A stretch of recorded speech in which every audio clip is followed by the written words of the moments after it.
The mystery of the lost expedition. Astrakhan. The year is 1713. A Mangystau merchant arrives in the city. He declares to the Astrakhan grandee that he desires an audience with Emperor Peter the Great, no less. He supposedly has information that no ruler can resist. His Excellency is surprised, but he listens to what the merchant has to say. He then decides to personally accompany the merchant to St. Petersburg for a meeting with the Tsar. A number of fateful decrees of Peter the Great resulted from this incredible encounter, as well as numerous expeditions, thousands of lives lost, and the founding of several cities. So what exactly did this merchant tell the emperor? Why would one turn back the rivers? A villainous Khan from Bukhara or someone similar blocked the river, and now the gold is flowing in the opposite direction. Where did one seek the route to the treasures of India? Its main goal was the reconnaissance of the route. And how did the Caspian Sea help the Russian emperor to become a member of a Parisian academy? Peter I called the Kazakh steppe the gateway to Asia. Tragic coincidences and deadly geography. The Indian project of Peter the Great and the unattainable gold of Mangystau. A bloody path to countless treasures. The Great Steppe. The mystery of the lost expedition. Chapter 1. The Gold of Mangystau. Peterhof. The year is 1714. The construction of the emperor's country residence is in full swing, and the stronghold has already been built. Peter even determined how the main fountains would look. In reality, Peter the Great had a slightly different idea, but this monument was erected 10 years after his death, during the reign of Anna Ionovna.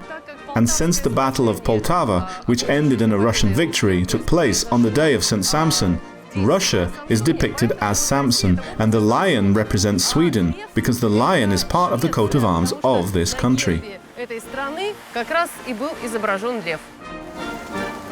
But although the Swedes were beaten at Poltava, the Northern War continued, and there was a catastrophic lack of gold in the country.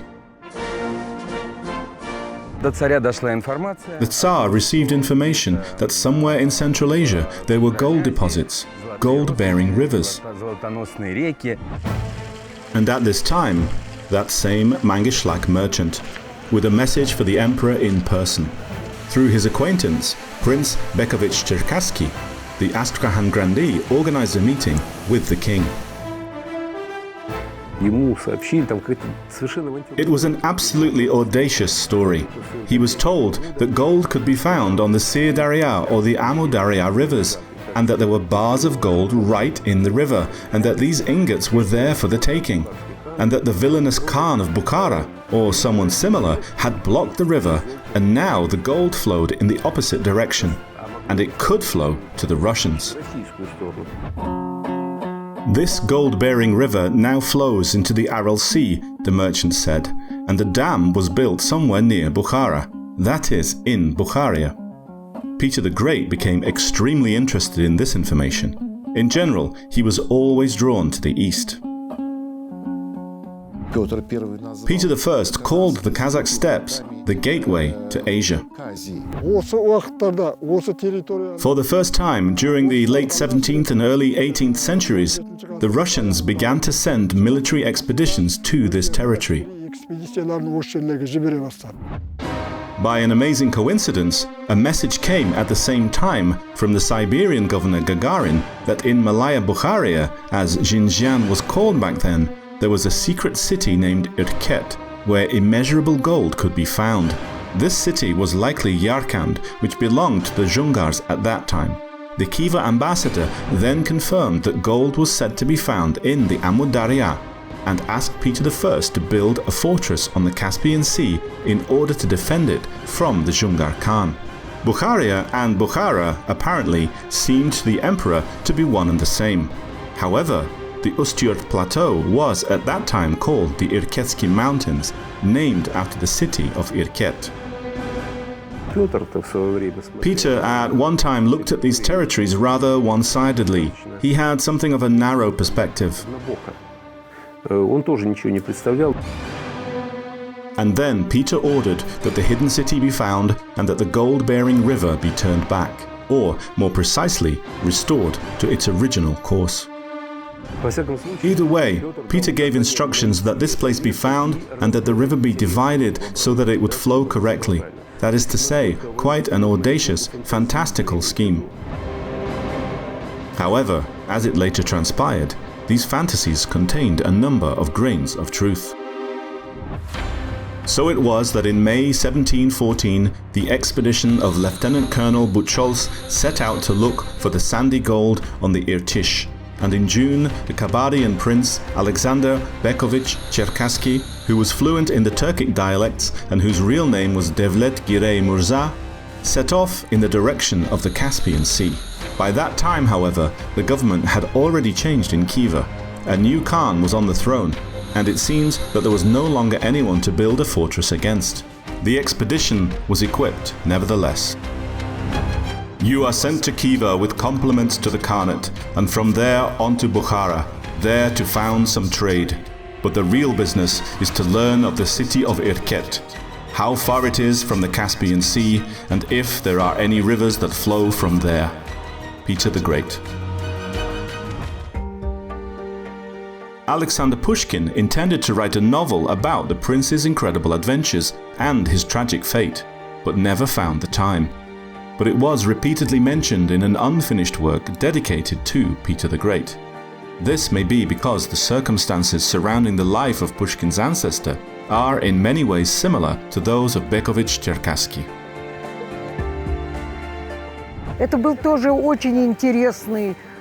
This was also an interesting figure. He was one of the associates of Peter the Great.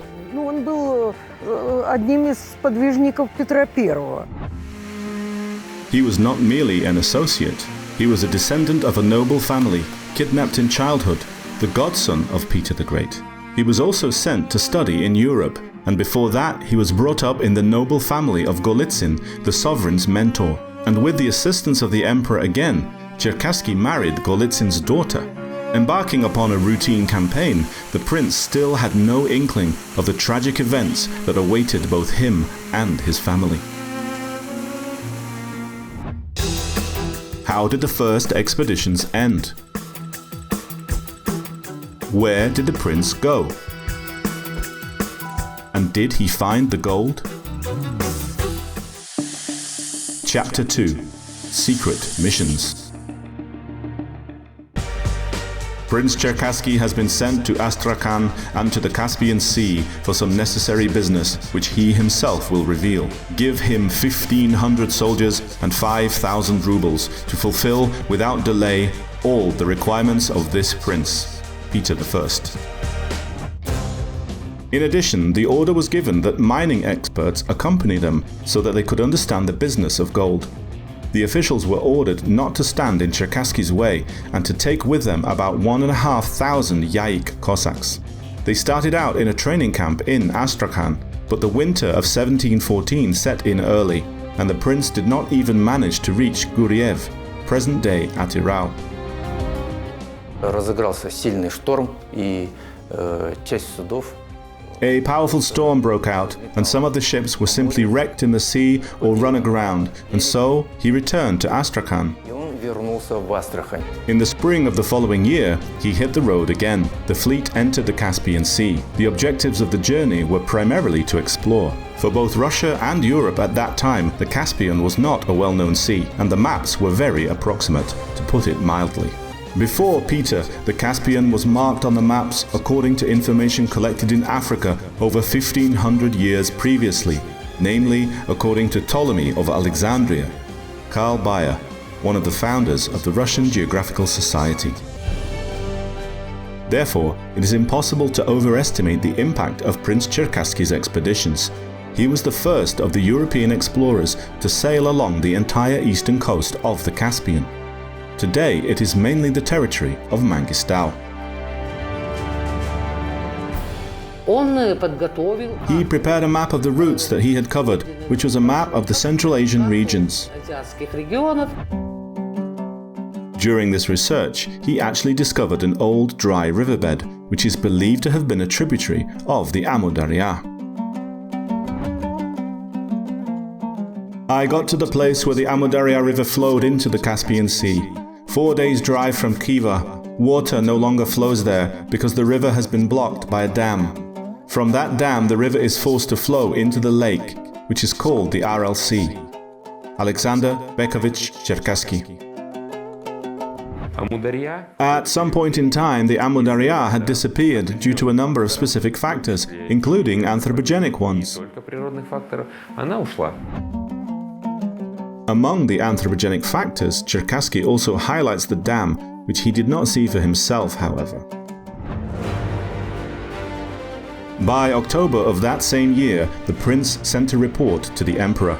Supposedly, gold bars were included alongside the report. It's unclear, though, where Bekovich had sourced them. Whether it is true or not, Peter I ordered the prince to come to see him in person. In February 1716, Cherkassky presented to the emperor a map of the Caspian Sea, received a new title of Captain of the Guard from the Tsar, and immediately went back with new orders containing 13 action points. One of those action points was to reach the Aral Sea and find the dam. The territory was too vast for them to visit all at once, given the difficulty of moving around back then. Some of the orders were fulfilled. For example, the prince established 3 fortresses, which the following 3 cities later sprang from: Turkmenbashi and Kazakhstan's Fort Shevchenko. The last one to have been established was Alexander Bay at Cape Tiop Karagan, on the coast of the bay that Bekovich gave his name to. Peter's decree also included quite a grand ambition, which the emperor had long been interested in: to seek the treasures of India. Where is the route to India? What secret assignments were given to Bekovich? And how did the prince's family die? Chapter 3: An Indian Mirage. Money is to be provided for long-distance journeys along the rivers, along the Sir Darya for gold exploration, and then along the Amu Darya to India, under the guise of a merchant. Money is also necessary for this outward and return journey, and the matter is to be managed at the behest of His Imperial Majesty. Alexander Bekovich Cherkassky.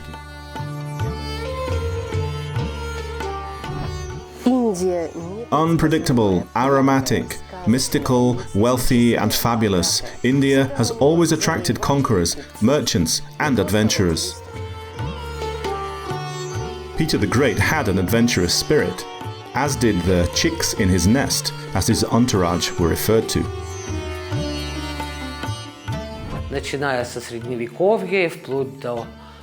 The famous India syndrome has existed from the Middle Ages to the beginning of the 20th century. India and its riches and mysteries captivated every monarch in Europe. There was even a saying that there was no wealth and glory without India.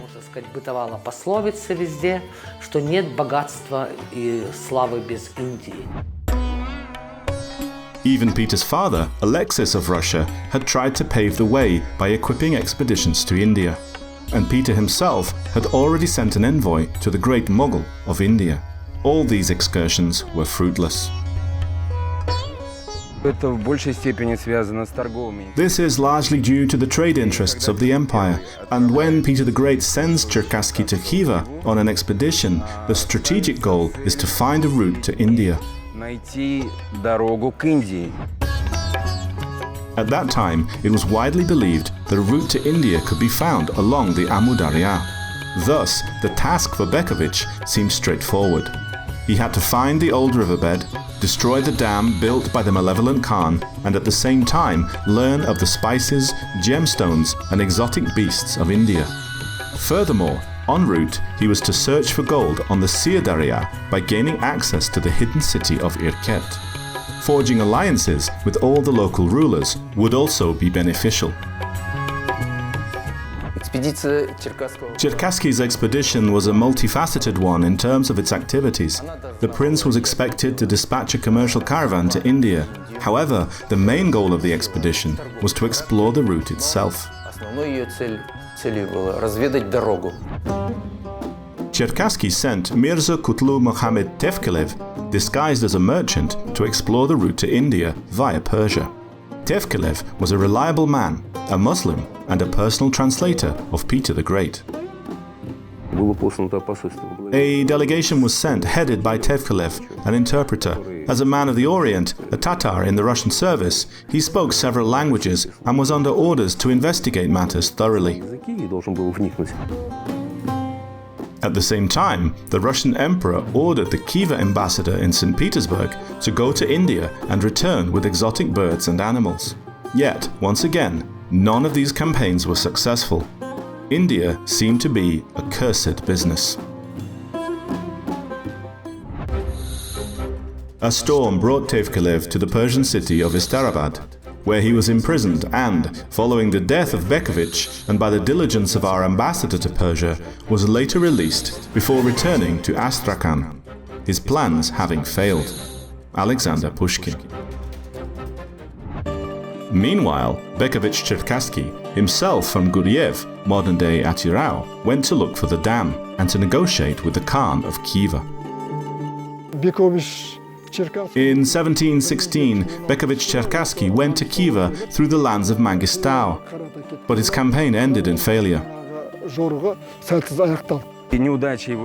The failure of his expedition is due to the fact that it was doomed from the outset. And the failure was preceded by tragedy. It was said that they loved each other deeply. She even named her two sons after the prince, Alexander Jr. and Alexander Sr. Together with their 4 children, Martha Cherkasskaya saw her husband off. They parted in Astrakhan. The family went home. The prince went to Khiva via Guryev. At that time, Bekovich received the news that his wife had drowned with her 2 children in the Volga. He became discouraged and distraught. Alexander Pushkin. His son was saved by a miracle. The baby was thrown ashore and picked up by fishermen. The prince did not speak for several days and refused to eat. But he was a man of duty and honor. The sovereign's assignment still had to be fulfilled.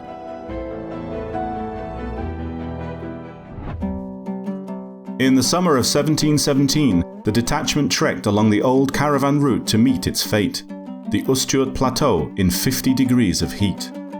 Several weeks of travel were required from one source of water to another. Traces of caravans, the places where the caravanserai were located, have been preserved to this day in our Mangystau on the Ustyurt Plateau. The climate here is distinctly continental. In the summer, ground temperatures can reach 70 degrees. Bekovich lost a quarter of his detachment in the scorching desert. The expedition had not prepared for such a crossing. There was a catastrophic shortage of water, equipment, food, and a sheer lack of experience. The travelers also had to fight off raids from local bandits, and none of them knew that the worst part of the story still lay ahead of them. Why did the fate of the prince become a proverb? How was Peter the Great elected as an academician of France? And how did the audacious campaign end? Epilogue: The Death March. Lost like Bekovich. The general meaning is a great misfortune that befell someone. From the dictionary of Vladimir Dal. This is the story of how the tragic fate of the prince became a proverb. The arduous desert crossing was now behind them. Bekovich's detachment was approaching Khiva. They seemed so close to the legendary dam, which supposedly blocked the path of gold. Prince Cherkassky sent a message to the Khan that the expedition was peaceful. If truth be told, it did not appear to be the case.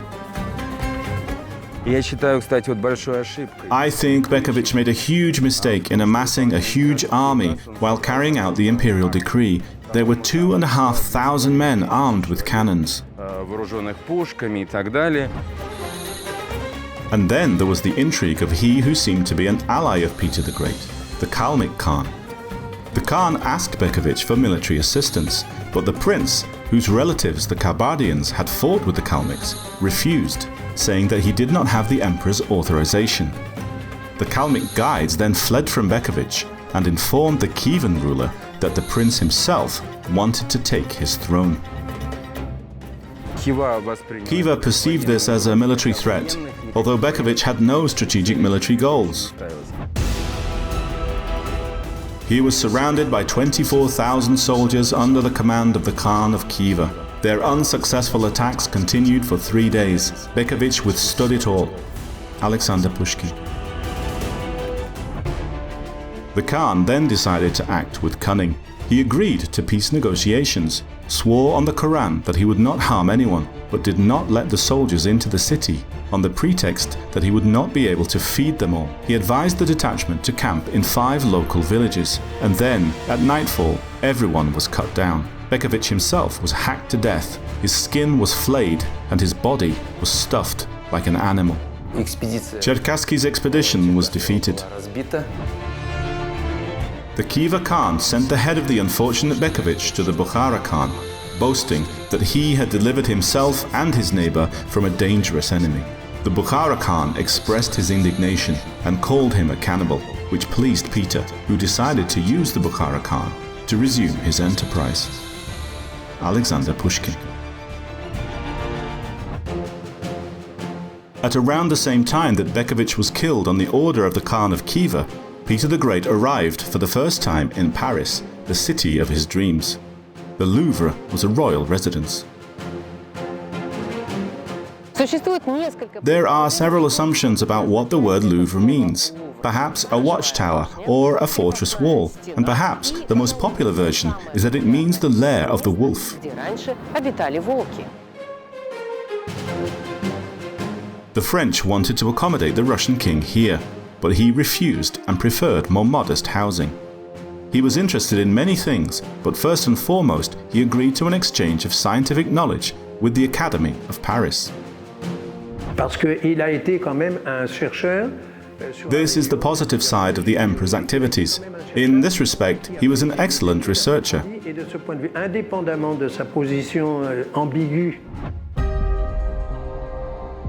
Peter gave the French a map of the Caspian Sea, drawn by Bekovich-Cherkassky.